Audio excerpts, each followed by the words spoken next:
Anantapuram clock tower సమీపంలో నిరుద్యోగ సమస్యలకు పరిష్కారం కోరుతూ ఏఐవైఎఫ్ జిల్లా సమితి ఆధ్వర్యంలో భిక్షాటన నిరసన కార్యక్రమం నిర్వహించారు.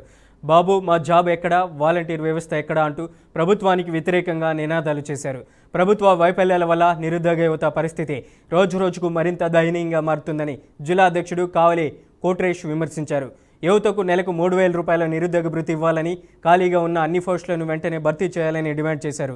ప్రభుత్వం వెంటనే స్పందించకపోతే రాష్ట్ర వ్యాప్తంగా ఉద్యమాలను మరింత ఉధృతం చేస్తామని అఖిల భారత యోజన సమైక్య నాయకులు హెచ్చరించారు.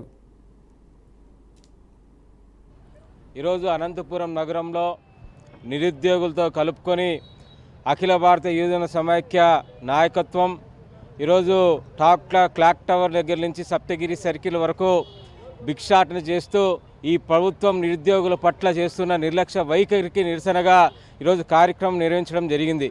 ముఖ్యంగా స్కిల్ డెవలప్మెంట్ సర్వే ప్రకారం ఈ రాష్ట్రంలో 1,80,00,000 పైచిలకు నిరుద్యోగులు ఉన్నారని, 90 లక్షల పైగా ప్రభుత్వ ఉద్యోగాల కోసం ప్రభుత్వానికి సంబంధించిన ఉపాధి పథకాల కోసం వేచి ఉన్నారని కూడా చెప్పడం జరిగింది.